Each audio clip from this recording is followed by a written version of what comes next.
Yes, good afternoon. Pleasure to invite you in our weekly community dialogue forum. This is Saidika Community Dialogue Forum, where the platform seeks to address local community problems and ways on how to achieve holistic community development. This afternoon, we are pleased to have in our session two of our great friends, two youthful guys. I have a lady, Lynette Gacheri, communication specialist. Lynette, how are you? I'm good, how are you? Thank you very well. Thank you for having me today. Thank you so much. On my far left, there is the Dismas, Cindy, another youthful guy. We have a pleasure to meet you, Dismas. For sure. Welcome. Yeah. Welcome. I think I'm going to give you a minute each just to introduce yourself. Let the viewers know who you are and what you come. And as usual, ladies first. Thank you. Yes. Like you said, I am Lynette Gacheri. People just call me Sherry. Sherry is the easiest way to get to know me. Also, I have been working with the SRHR for a while now, and today's topic just feels right to talk about. So, yeah, I'm looking forward to it. Wonderful. I've been in communication, sexual reproductive health and rights. Yes. So this is my home base. Thank you. Yeah. I think we have the right person on the panel. She'll be able to share with us a lot of insights as far as period shame and how to end it is concerned. Welcome, Dismas. Yes, sir. Yes. Okay, I'm Dismas Osiendi. Okay, I'm a chairman for Youth Connect within Langata. I'm also a champion Yes. on sexual reproductive health rights.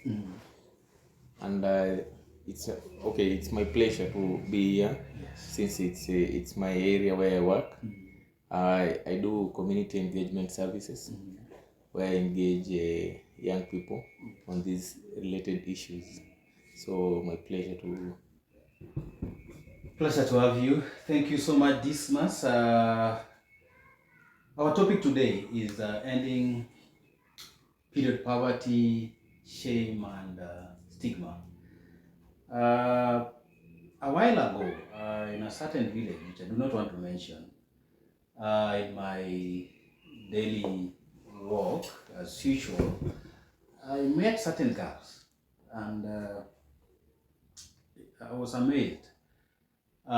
This girl was having her periods, and what I noticed was that the lady was not in a position to afford sanitary pads, and she was putting up some feathers from some chicken that was slaughtered previously and stuffing them in her panties just to help her take care of her periods.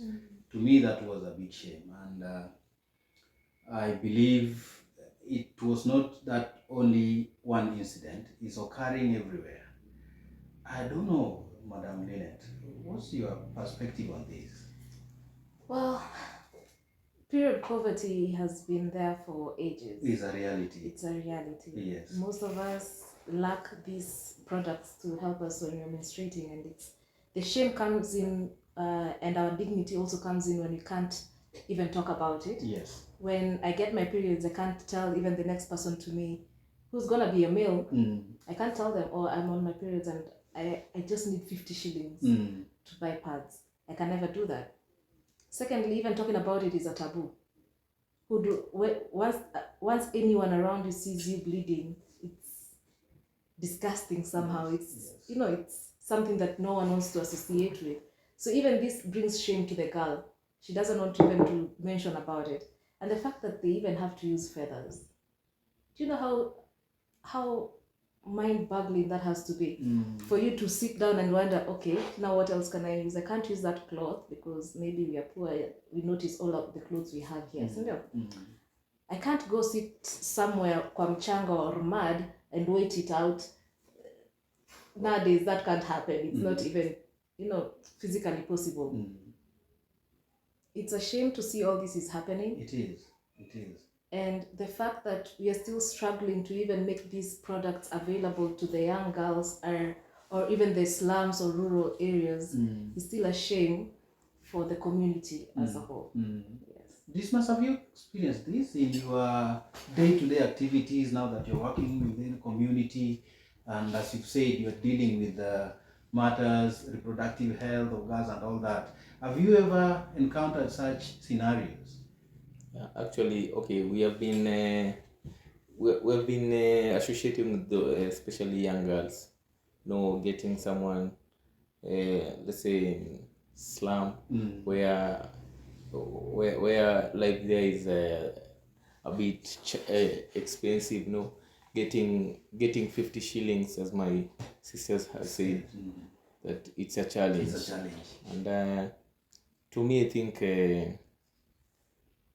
okay, since I joined the community service programs, and these are some of the issues that we have been experiencing, and I'm glad that in the last 10 years you can't compare the way we are dealing with these issues, because it has been changing for good. And I think champion like my sister here, Yes, through girls who comes out and express their issues. So I think it has given us hope that in coming few years, few months, or I can't talk about months, but few years, yes. I think we'll be a bit far from here where we are now.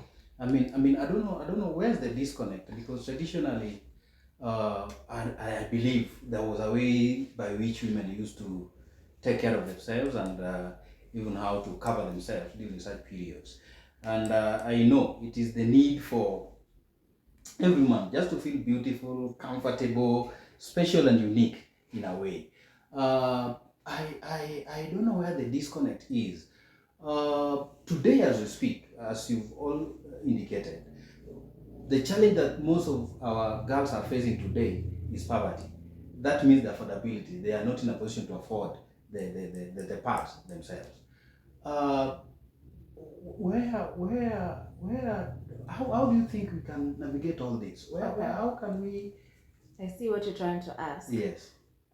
It's not only the poverty, because there's no education, there's no awareness around it. Simply, it's not poverty only. Poverty is just part of it, but there's no education around it. People, like we said, it's been a taboo for a while. Anyone going through period is almost stigmatized for that happening to them, right? Inakani kama we are told, oh, when in chafu, hata usikaribia wanaume, don't go to pray because you're dirty now. It's been the whole thought about periods. Have the girls been made to understand that this is just a normal occurrence? They haven't. You see, that's when it happens, they get even surprised, what's going on in my body. I am not aware even how I'm supposed to take care of myself when this is happening. Where's the missing link? Do you think it's from the teachers, the parents, or? Everywhere. The parent who is supposed to tell the kid also might not know. The school hasn't put this in our co-curriculum in the sense that we must be taught about it. When we're being taught about sexual education in school, they never include the part about menstrual hygiene, which is a mandatory, right? So if you tell me about condoms, and I go everywhere and I find condoms are being given for free, and a pad is not being given for free, then what am I thinking? True. Whatever period is, it's a taboo, right? So the education around it also, we haven't sensitized the women and the girls around it to know exactly what it is. And also it's not having the issue about product only. The product is not the only problem here, because we also require a wash. We need clean water to keep the girl comfortable during this period. Yes. We need clean water, we need soap, we need all these things to help a woman feel comfortable during this period. And also painkillers. But we never consider this. We expect a woman to still be as productive as they were when they're not experiencing their menstrual period. Which these are very many things to put into consideration. That is just not the product. Exactly. Yeah. It's true. This one. Okay, to add where my sister said that. Okay, I think to me, the teenage pregnancy comes with the result of these poverty periods, because you find those adolescents, girls engage in sex to get something, to buy something like the pads and whatever. Yes. So I think it has been a challenge also in especially in slum. You know, it's not easy for a girl to come and tells his parents that mom, I need 50 shillings to buy something like pads. No, it's like a shame. So the girls there look other alternative to get to buy a sanitary pad, of which it may end up spoiling their future. So I think our parents fails a lot because you know, I really appreciate the CBOs and the NGOs that work around on creating awareness on these issues, because it's okay as much as we know that we can't reach everywhere, but we are trying our best to at least to educate our fellow young people that because period poverty comes with the result of lack of awareness, and I think it bring a big shame, especially even to the government, because you know, as she said that condoms are being provided for free, but pads, yeah, sure, and I think menstrual hygiene is something that is natural, and when a girl is going through these periods, that means that she's healthy.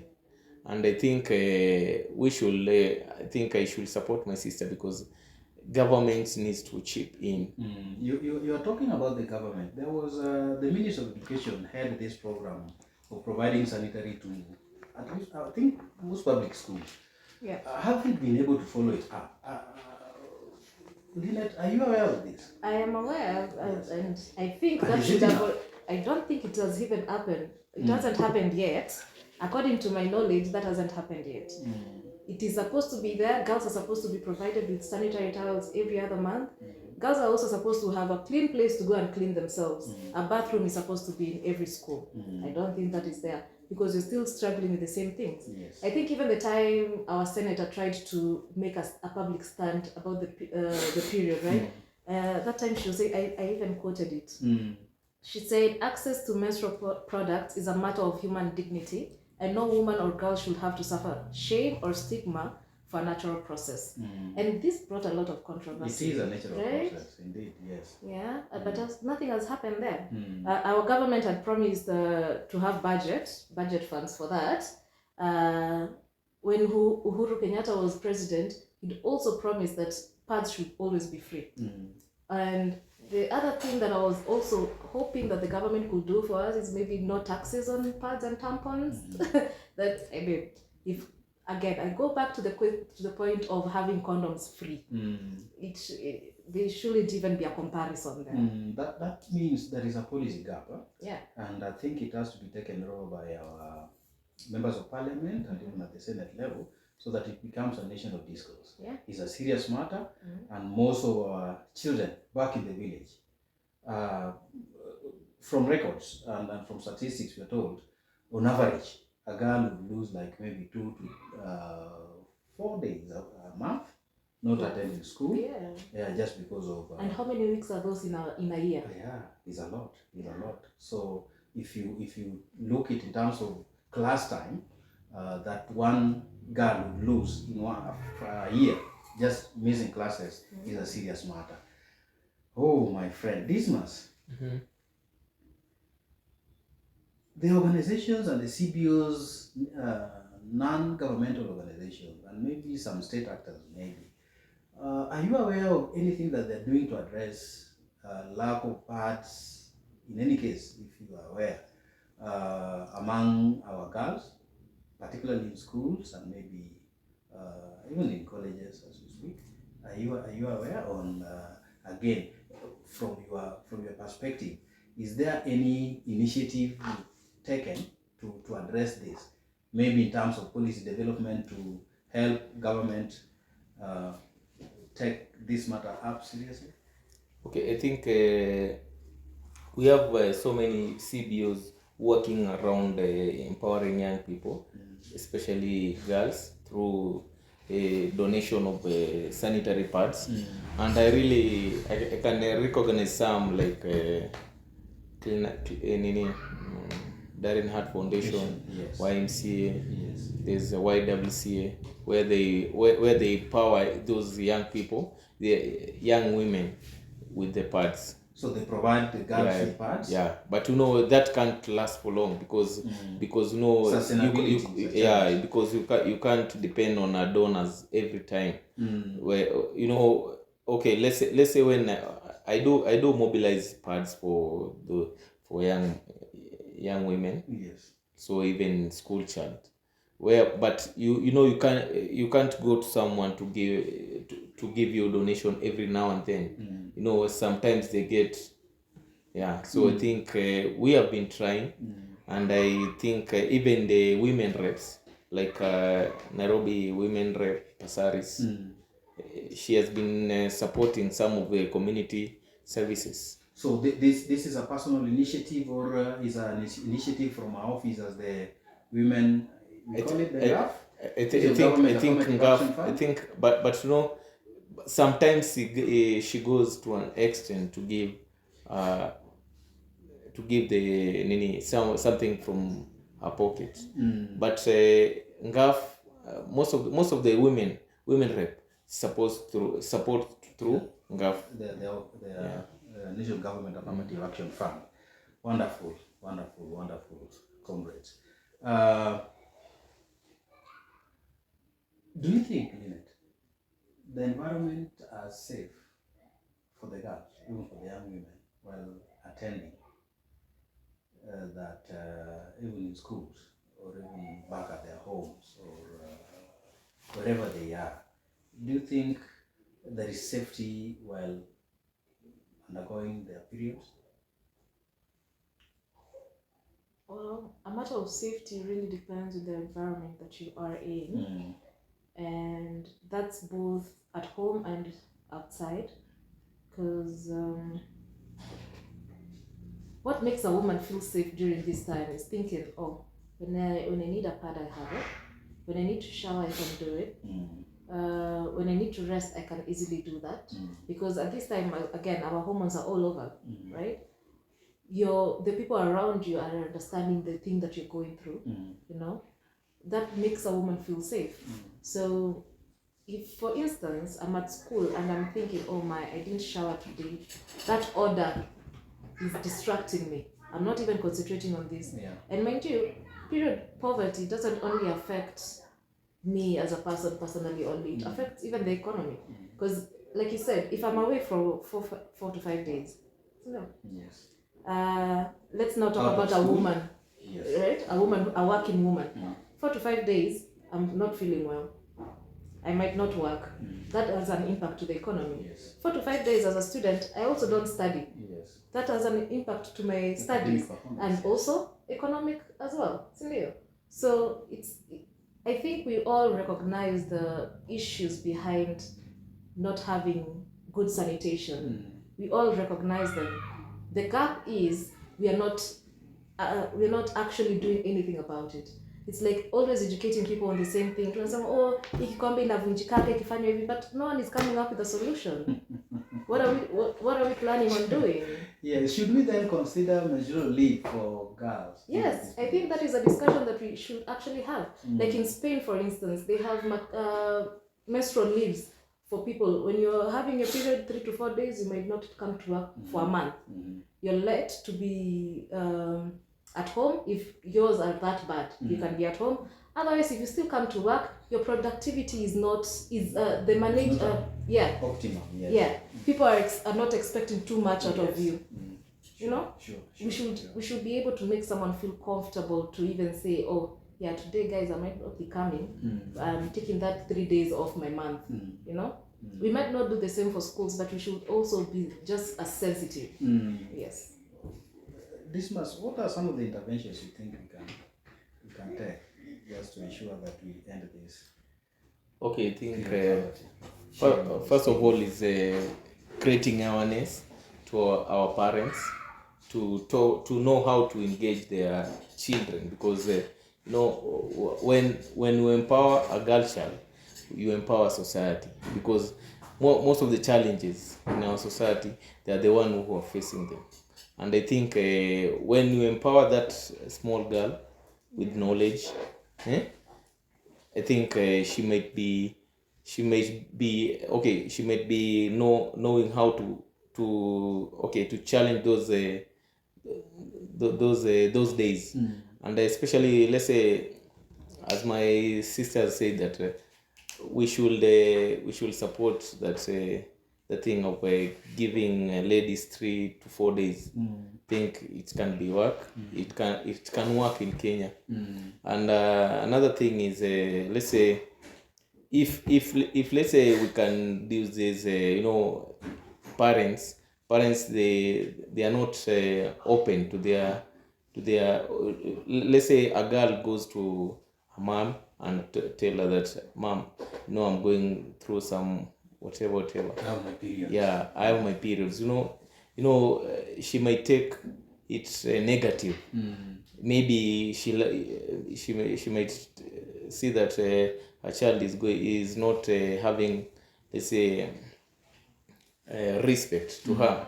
And I think that one should end. Yes. Because us as advocates for this SHRHR, we can't reach everyone. Yes. But I think we can only do so yeah much. yeah Yes. So I think through their support, through the support from the teachers, I think we can do a lot. I also think that Hold your thought. We are coming